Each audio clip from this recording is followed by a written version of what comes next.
Hello, everybody, and welcome to the Aggieville Alleycats podcast. For come rain, shine, or anything in between, we're here to deliver to you the Kansas State sporting news you so love. I'm Ace Edwards, right alongside Connor Baltazar.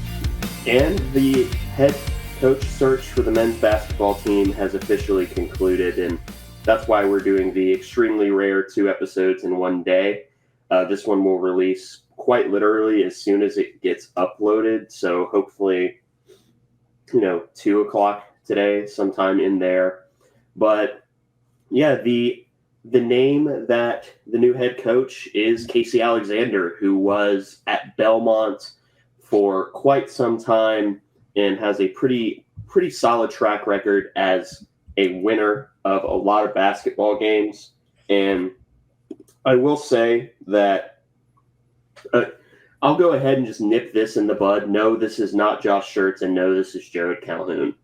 In fact, I would say that, at least in my estimation, Casey Alexander was firmly in the middle of my tier 2 of coaching options, maybe at the top of tier 2. The problem with this coaching cycle is that it sucked. Like, there are so few names that have sort of emerged and separated themselves that, like, you're going to be, outside of those top 2 names, anyone who's making a hire this cycle is almost bound to be disappointed. Though, I will say that if not Schertz, Olin, or Calhoun, I am happy that it is Alexander, even though I wouldn't qualify myself as ecstatic by the hire. I am a lot more excited than I would have been for the other name that kept popping up, which was Alan Huss. I was very, very against that as a hire. Connor can attest to that because I did not stop complaining about it until it was announced that Alexander was the hire. But I'm glad that we got a sitting head coach at another program who has consistently been a regular season winner. And with my introductory remarks out of the way, I will let someone who knows significantly more about basketball than I do give his opinion, because I will admit that baseball and football are like my 2 sports that I know very well. Basketball is kind of, I'll watch it if it's on, and I love K-State sports. So, yeah, I mean, Casey Alexander, I agree with you. I mean, like, that grouping of Schertz and Calhoun, I think, was obviously the top option. I think either of those would ended up being good. We both really liked Olin as well, but it seems like that was never really a possibility based off of some things that have been said. And then, Huss, I definitely wasn't as negative on him as you were, but I think that you had pretty valid reasons for, like, being concerned about, like, the guy who spent a lot of time as alma mater, kind of head coach and waiting deal at his alma mater. Like, is that going to be a concern, basically? Like, and some of the back and forth, it sounds like, between Huss and Creighton caused us to move on and go with Alexander. And he's, like you said, a very experienced head coach. He's been a head coach since 2011, and so he's got 15 years under his belt. So that is good to see. You like to see that.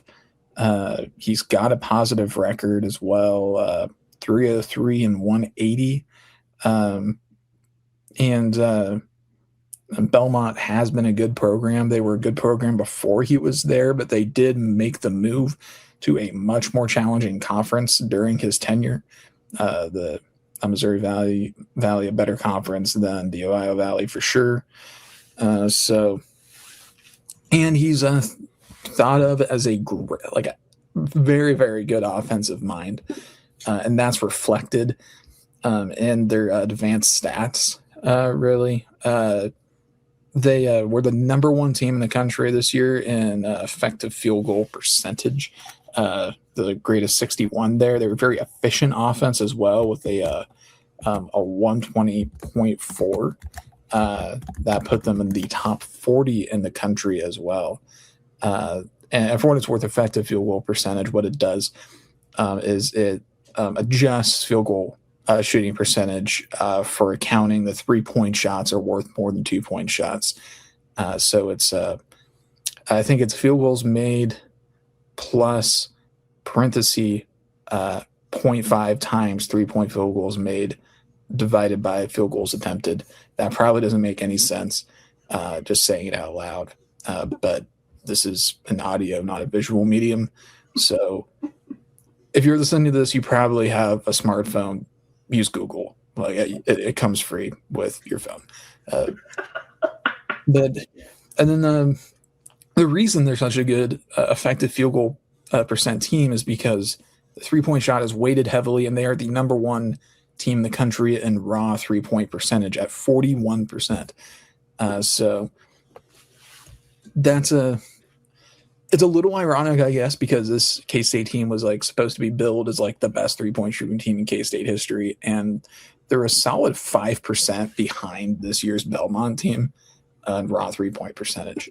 But their 2-point percentage is great as well, a 60.6. That's 7th in the country. Weirdly enough, their free throw percentage is not very good at 68.6. Like for as good as they are at shooting the ball regularly, it's a little strange, but it's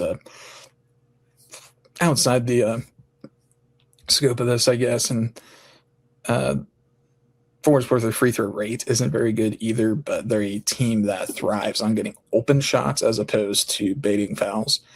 So if you're making your open shots at the rates that Casey Alexander's teams do, then it's okay. But free throw rate, you'd like to see a bit higher. But so we've established the offense is great, Casey Alexander, but the defense is the big question mark with him. Never really had great defensive teams at Belmont throughout his tenure.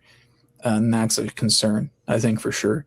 I'll be curious to see the staff that he puts together and the players that he recruits in the portal, whether he brings anybody with him from Belmont, because the offense and his schemes maybe could do really well in the Big 12, but he is going to have to figure out defense. Yeah.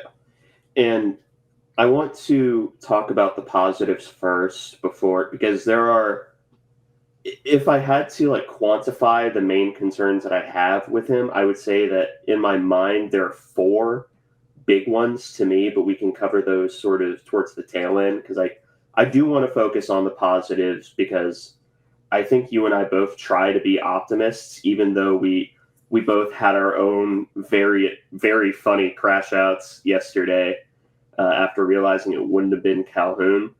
Mine was especially bad because I thought it was going to be Huss.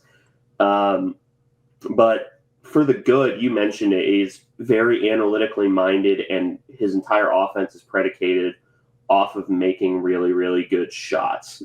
And the other thing that the national media has really been focused on with him, so again, this is the same national media that was twerking for Jerome Tang, so maybe take it with a grain of salt, is that he's a very, very good talent evaluator, meaning that it's very similar to this is the comp that people have been making. I don't think it's the correct comp, but in this one specific area, I think it's similar to the Kleiman evaluation scheme, where it was always get the most out of the players or find those diamonds in the rough that you can develop.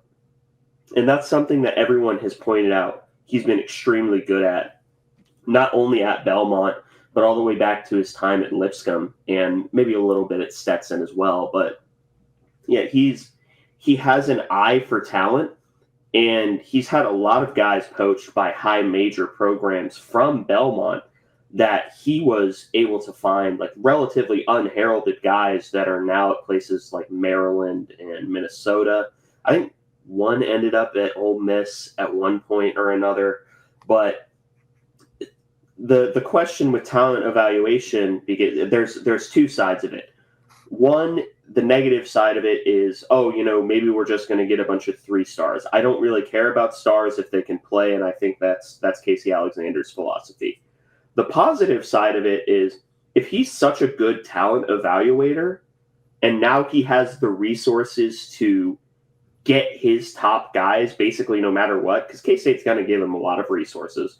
We just gave the equivalency of someone with a cymbal monkey between their heads, like millions upon millions of dollars to build a roster. I think we're going to give the same thing to Casey Alexander. It raises the question of, how much with those resources, how good is he going to be with it? So those to me are the two biggest, other than, him being a really big regular season winner. Those are the two biggest upsides for me. Is very analytically minded, going to take good shots. If I see a long two, he and I will have the same reaction of, why are you shooting that? And him being a really, really good talent evaluator. And we can sort of expand and espouse upon that before we get into the concerns that I have. Yeah, I'm a big fan of his philosophies. He has a very modern approach to offense, where he does see the major benefit of having players take either good twos, which is going to be basically lay up shots at the rim pretty much, and open threes, which you can get, either created on your own, like breaking out the defense, or through a set. And there's videos out there like where he does interviews and he like publicly discusses this philosophy that he employs.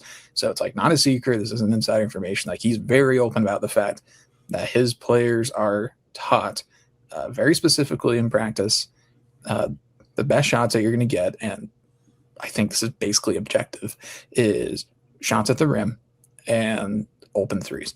And then everything other than that should be as minimal as possible. I'll use one example from their team this year. Sam Orm, he was one of the top players on their team this year. He's a sophomore, 6'9", 220-pound player.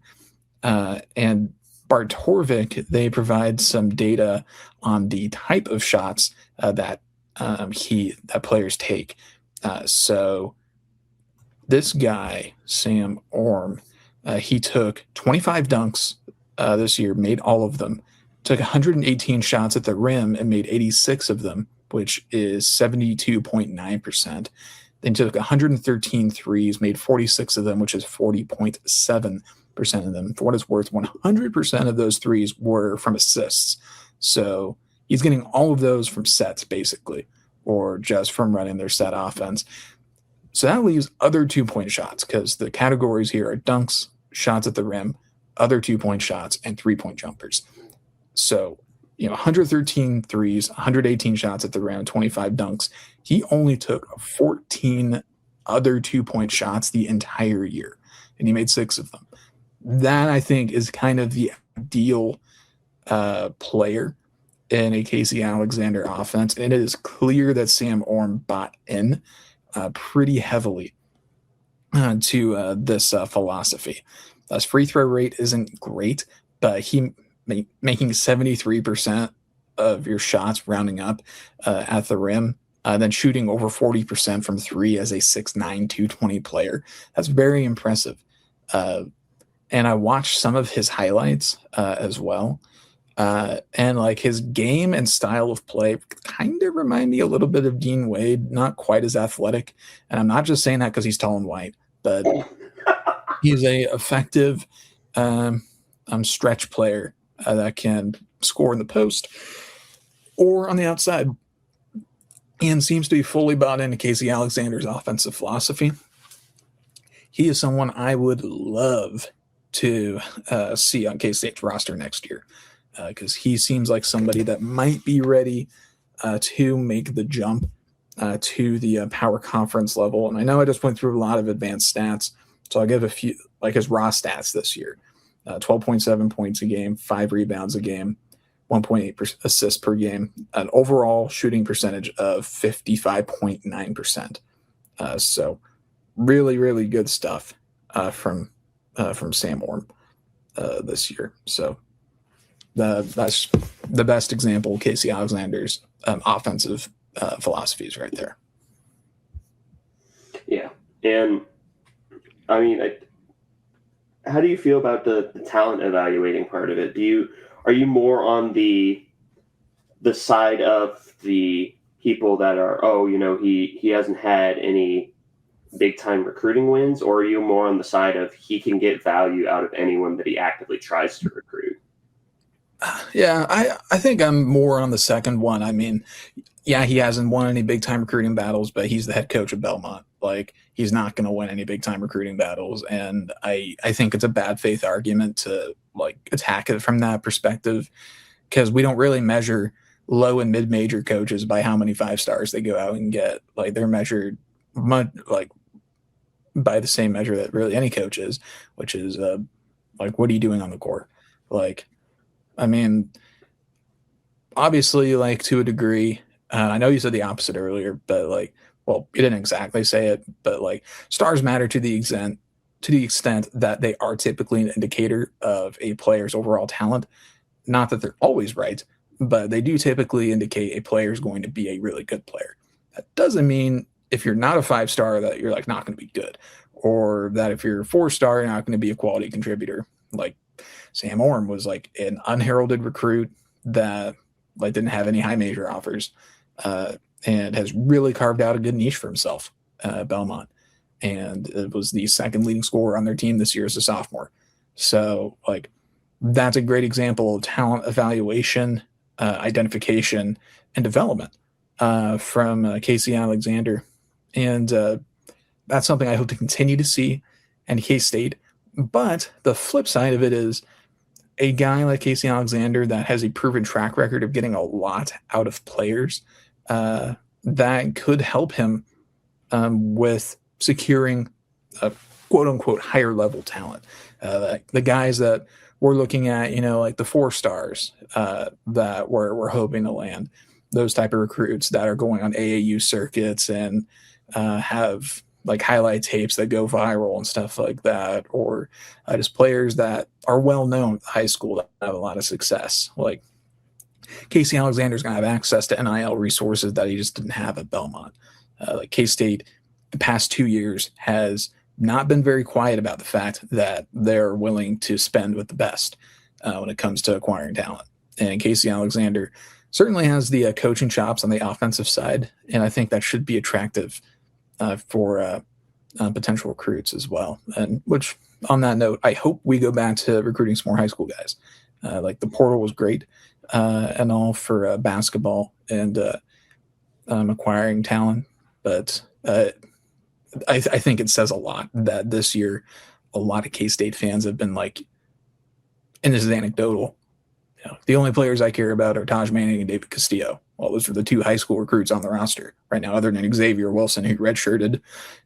So yeah, hopefully that's something we can get back to and seeing some more guys kind of improve year over year. And yeah, so I'm with the second one that you said. Yeah. Now, I'm going to go through a list of concerns, and like I said, off the top of my head, I could think of 4, but we'll attack them one by one, going from most concerning to least concerning for me.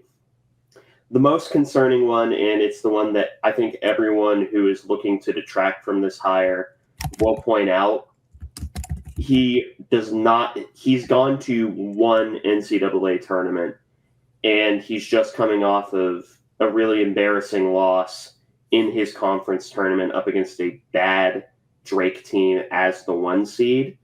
So a narrative has formed around him being someone who cannot perform in March, either because he's not getting there, or if he does get there, he just can't get it done. I will say the counter to that is he's from a consistent 1-bid league, so you have to win the league to make the tournament. But I don't think that's an unfair criticism to say that, he doesn't have much in the way of he doesn't have much in the way of postseason experience outside of showing up in 2 NITs before. Yeah, I'm totally with you on that. That's a pretty big red flag, I think. And yeah, I agree. It is tough at the mid-major level. You can be a great team for 90% of the season and just have one bad game in the conference tournament, and that just tanks everything for you. And that does really stink at the mid-major level, that you can have a great season and one game pushes you out. We're seeing that right now with Miami of Ohio. They had an undefeated regular season, and now they're all of a sudden on the bubble. They're in the MAC, which like is not a very great basketball conference, but certainly more well known, I think, than the Missouri Valley, like because they're a FBS football conference. But yeah, I think it's a totally valid concern. It's one that I have as well. I mean, I've said a lot of positive things about Casey Alexander so far. But yeah, I think that's a valid concern, and it's something that I'm really worried about. And it was one of the things that stuck out to me the most early on in researching him, was that he doesn't really have March Madness experience. I mean, yes, he would have made it in the 2020 season. They did win the OVC that year, the tournament. But of course, that was the year the tournament was canceled. So like, that's just bad luck. Like that happens. And they would have made it, or I think they did make it one other year and they lost in the first round. But I think that might have been at Lipscomb. That was Lipscomb in the second to last year. Yeah. So, I mean, despite that, we can at least feel secure in the fact that you're probably not going to have to do that in the Big 12, or the very least, like it's not a Big 12 is not a one bid league. So that's not the worry. It's if he's successful in the regular season and has a good regular season, he will make the tournament. So we do have that. But I do also think there's valid concerns about his ability to perform in high leverage situations, and what that'll mean for him playing on better competition as well. I think that's totally valid, and it is a concern I have. I mean, I've been very optimistic so far, but while being an optimistic person when it comes to K-State sports, that doesn't mean that I shred my realist streak, and that's something I'm worried about, and I'm curious to see if it's something he can overcome early in his career here. Yeah, and the comp that I've seen, and I want to give credit to Zach, K-State Man 14, the comp that he's really been pushing for, he really likes the hire. I would say that the split is like 20-60-20, for 20 really like it, 60% are neutral, and then 20% hate it. Now, granted, a good majority of the 20% would have hated, like the last 20% would have hated anything. Like, I'm pretty sure God could come to coach K-State, and they would find some reason to be upset about that. But K-State Man, his comp was Grant McCasland coming from UNT to Texas Tech, who a lot of people will remember that was my choice for people in that cycle. And he put out a pretty good little chart, graphic table, whatever you want to call it, comparing the two. And there are a lot of measures that Casey Alexander was the better of the two. Grant McCasland also came from a one bid league, only really made the tournament once. I'd say the difference is that Casey Alexander is a lot more offensive minded. Grant McCasland was very slow offensively, very much a slow offensive team. Not to say he couldn't score, but it was just the pace, and Casey Alexander's very much not that. Yeah. But I get it, but that is the counterpoint. Do I 100% buy that counterpoint? I'm torn. It's a coin flip to me. I'm curious what you think about the comp, because I don't think that Casey Alexander is Grant McCasland, but I think that there is a point to be made that the people who really wanted McCasland, who are now talking down to Casey Alexander, just maybe aren't taking into account the similar resumes. Yeah, I think the big difference between them, and I mean, again, there's the one NCAA tournament appearance for McCasland in his time before he went to Texas Tech, which I think was 7 years as well, versus Casey Alexander's tenure at Belmont, which has been 7 years. The difference, I think, also is McCasland, they went to the NIT finals one year and then won the NIT the following year. Whereas Alexander, I don't know if they've actually gone to the NIT in his time. At Belmont, they've gone once. They were a first-round exit, and then his last year at Lipscomb, they were the NIT runner-up. Gotcha. So he has been there as well, but not with as much success, at least recently, relative to McCown. So I think that's like a fair distinction to make between them. But at the same time, though, like I do see the comparison, and I think that it's a valid one to make. And yeah, McCaslin is kind of a best case scenario. I think like that's a like an ideal situation, I think, for K-State to look at and aspire to get out of Casey Alexander, because McCaslin was very much thought of as a defensive coach. Like they ran a very slow pace at UNT, and like they had games that were finishing in the 40s when he was there, because they were like the slowest team in the country year in, year out. But since he's gotten to Texas Tech and he's gotten higher level athletes like JT Top and like Christian Alexander, they have actually been really great offensively as well as defensively. And McCaslin's been able to adapt his identity and embrace different forms of basketball. So I think if you're K-State in the athletic department, I think you're looking at Casey Alexander seeing a fantastic offensive coach who has consistently over the last several years had great offenses. You're hoping he can make that same transition and improve his defense to make it Power 5 quality and keep the offense at the same level. And some of that's going to be having access to a support staff and resources that he just doesn't get at Belmont. If you look at like their coaching staff at Belmont, like they have the associate head coach, 3 assistants, and then a director of strategy and analytics, and that's it. And then you get like to the support staffers, 2 grad assistants, and then like their sports medicine trainer who works for men's basketball and cheer, and then their strength coach, director of sports performance, who covers 3 sports at Belmont. Obviously, K-State, just this year alone, I think K-State had like 5 or 6 GAs. We had a associate head coach and 3 assistants, which about every program does. But we had director of video, director of player performance, like chief of staff.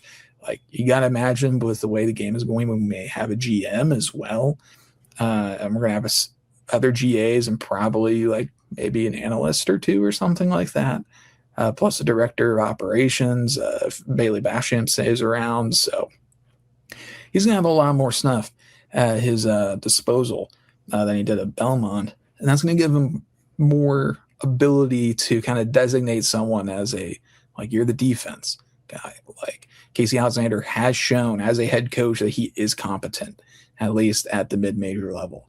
I like to think that he can handle himself and make a decent hire for that sort of job. So, I like the McCaslin comp. I think it's like a best case scenario sort of comp for the hire.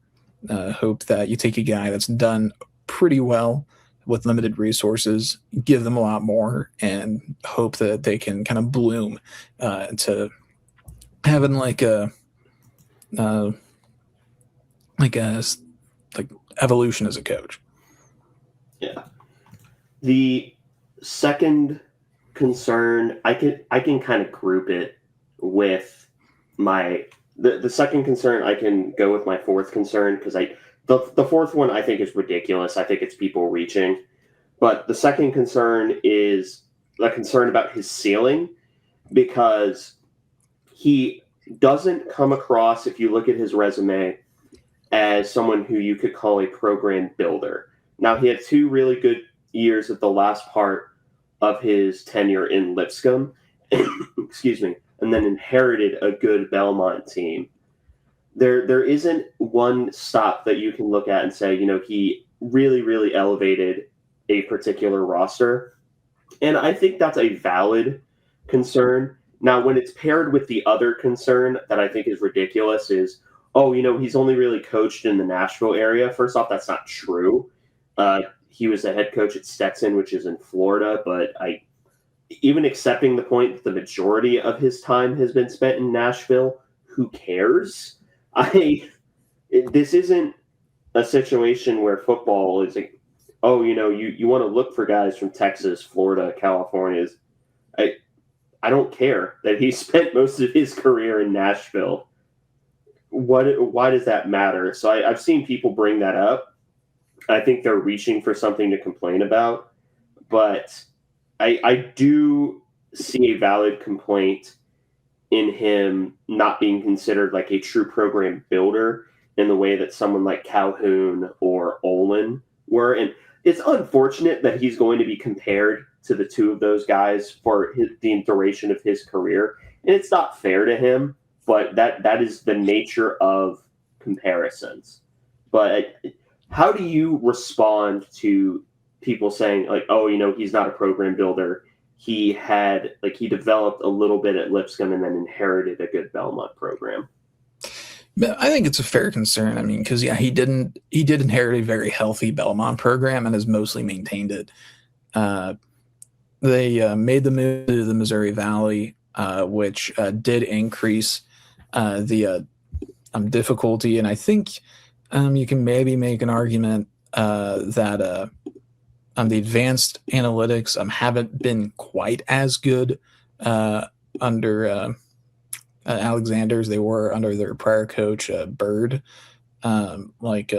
Their peak and their Bart Horvick rankings is this year at Belmont. They're 81st. I think that was about their average under Coach Bird. So I think that's a fair concern to have. But he still has mostly maintained a really good program. Just hasn't seen the success in March. So, yeah, we haven't really seen him necessarily perform that program building necessarily. It's a difficult thing to quantify, but I guess that would have required him taking and staying at a worse job, I guess. And being a Belmont alum that he is, I imagine he probably wanted to coach at Belmont really badly because he'd previously been an assistant there for over 15 years. So there's some, I guess, a little bit of a bias built in there to he didn't take a bad program and build them up. But so it's, I guess, something to consider. It's not one of the main concerns with him that I have necessarily. K-State, things have been rough. Recently, we do have a rich heritage, but the last couple of decades have definitely been up and down for sure. So some concern there, but I'm not as sold on that concern as the other ones, I suppose. Yeah, and then we covered the fourth one. I think you have the same opinion that I do, where being concerned that someone has coached in one geographic area for a long time is, I think it's stupid. Yeah, I'm not really sure what the concern about that would be. Anyways, at the basketball level, other than, I guess, if they're worried that he doesn't have a lot of national recruiting ties, which, sure, I guess, at the mid-major level, you're just not going to have the recruiting resources that power conferences have. Not every mid-major can afford to send their assistant coaches over to Europe to try and find some hidden gems because they couldn't hit the portal well enough. So it's I guess that's true that he has only coached, or mostly has coached in the Nashville area, but I'm really not bothered by that. I think it'll be fine. I don't really have anything substantive to say on that. I think it'll be okay. Yeah, that doesn't bother me. The third one, and this is the one that I think is the last sort of valid complaint that immediately came to mind, is the defensive side of it, but I think that can be best adjusted for by just hiring a defensive assistant. Someone like, and I'm not saying bring Yerrick Malagy back, but someone like him that's, very defensive minded to build on a spotty defensive record. Because I think Casey Alexander is more than capable when it comes to the offensive side of the ball. It's just a matter of hiring maybe one or two assistants that, actually can coach defense. Which, granted, given the previous coaching staff, getting someone that can coach, period, is a very massive upgrade.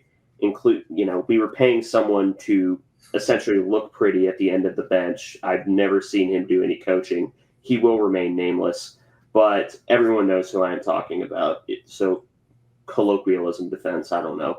But I understand why people are concerned about the defense. That to me is the biggest wait and see of his hires, just to see how he assembles his staff. We want to see him ideally get in a few defensive specialists. Yeah, I agree. I remain slightly. I do remain concerned about the defense for Belmont. Just like the advanced numbers are not great. There's really no getting around that. Really, this year the only things that they were decent at defensively were their block rate, or their block percentage was fine. Their 2-point percentage allowed was pretty decent on defense, 48.5%. That was 49th in the country. And the free throw rate allowed was fine, 30.7. That put them at 77th in the country. So for a mid-major school, pretty good. But yeah, the adjusted efficiency for their defense was 179th. So that's definitely a point for concern. And for what it's worth, they have had teams in the past at Belmont that were better at defense, but they've never had an adjusted efficiency, at least under Alexander, never had a top 100 defense and adjusted efficiency. The closest they got was 2022. They had the 103rd graded defense for adjusted efficiency. So yeah, I definitely would like to see a focus on improving defense. It's definitely something I think a lot of fans are going to have an eye on next year. Obviously, the easy number to watch will be the points per game. So I'll be curious about that. Ultimately, for winning games, it's not as important. But again, it is a lot easier to be consistently good on defense than it is to consistently hit all your shots. Yeah. And I think that leads us into kind of our final thoughts. I said at the beginning of the episode, or maybe I didn't, but I would classify myself as okay with the hire, which to me is the closest to neutral I think I've ever been with a hire. And to me, this is a fine hire. And if we're talking about ceiling and floor, I think the floor for Casey Alexander, once he gets the ball rolling, next year, who knows? He can mulligan year one. That's fine. I understand. But I think the realistic floor for Casey Alexander is just consistently on the bubble, constantly being there. And that's a perfectly fine floor. I like that as a floor. What worries me is the ceiling. I don't know if Casey Alexander is the type of coach that will ever take us to the second weekend. I'm not sure if Casey Alexander is the type of coach that will win us a Big 12 title, either regular season or in the Big 12 tournament, which isn't a regular season title, or which isn't a title. It is a bid. Stop at Iowa State.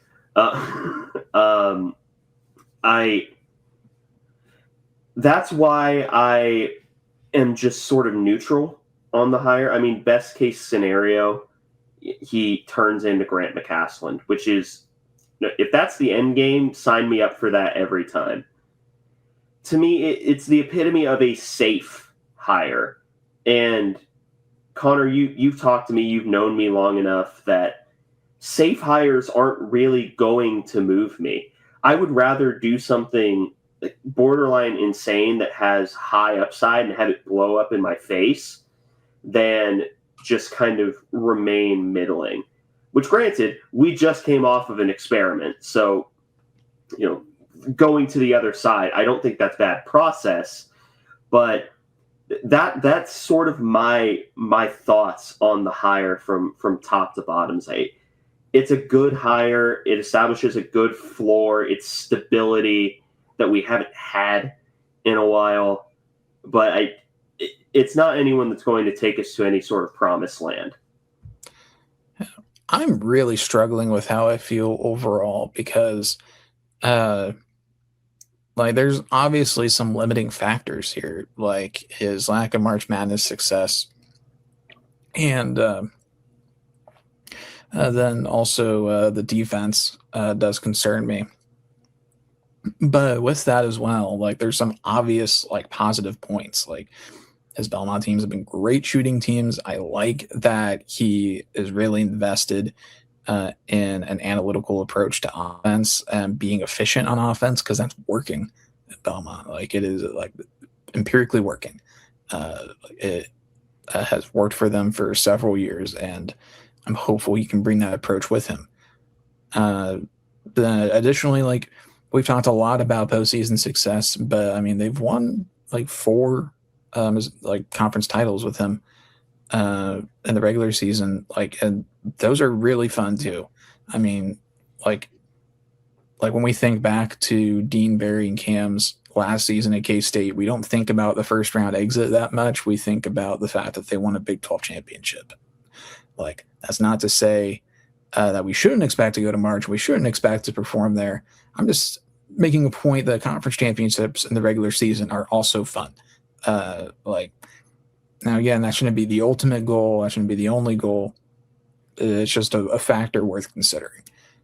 So I find myself kind of vying back and forth between feeling neutral and above average on it.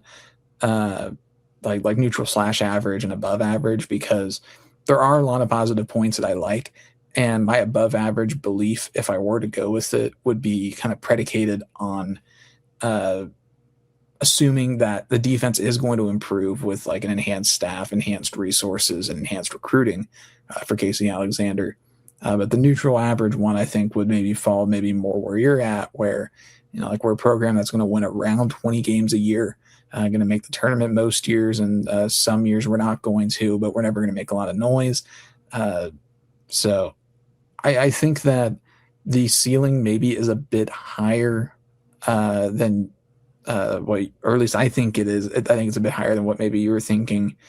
The floor is probably, I think I roughly agree with you, kind of in that bubble or bubble adjacent area. I'm really hoping that Alexander isn't going to have any disaster seasons like we've seen these last few years. But yeah, I'm still really kind of sorting through how I feel the hire. Some of that's just because he's not he's not like Jerome Tang, who won over everyone immediately through charisma. Everyone was excited because everybody was excited by listening to him. Casey Alexander's not going to be that type of coach. That's probably for the best for K-State, that we don't have a cult leader, I guess. We have a basketball coach. I don't know. I'm going to continue to develop how I feel about it. I'm probably going to swing back and forth a few times based on arguments made by other people, because I've seen convincing arguments on people that do not like the hire, people that do like the hire, and the in-betweens so far, which it's led to kind of a very interesting overall fan perception where everyone's just kind of scratching their chins I'm not really sure how I feel about that. But I'm really curious to see how he hits the portal, who he brings with him from Belmont. Sam Orm, I really hope that's someone that comes with him from Belmont. because I think he's a player that K-State fans would really like, and could be a really good anchor piece for his first season here. So I'm super curious, and I will absolutely support him in the hire. I'm just still sorting out how I feel on it, but somewhere in the middle to leaning positive, I think. No, it's not Alan Huss. That's what I'm excited about. Yeah. I know you really did not like Huss. I think I would have been okay with Huss, but like I don't think there's anything we could have done to make you okay with it. No, and I understand. Yeah, you and I were. This is not the worst case scenario hire. The worst case scenario hires all started with Chris. Yeah. To be fair, one of those Chris's was significantly better than the other two because at least he wasn't a bad person. But like, true, yeah. But I think that pretty well sums up our thoughts. Do you have any final notes before we sign off? I guess just let's keep our eyes peeled for opening press conference, which hadn't been announced yet at the time we started recording. I haven't seen anything. And then also staff announcements, portal entries as well from K-State. I imagine we'll be seeing several. And I mean, not immediately, but whenever the portal opens. And I'll be curious about recruiting going forward, because that might be something we actually get to look at other than like for 2 months in the portal. Yeah.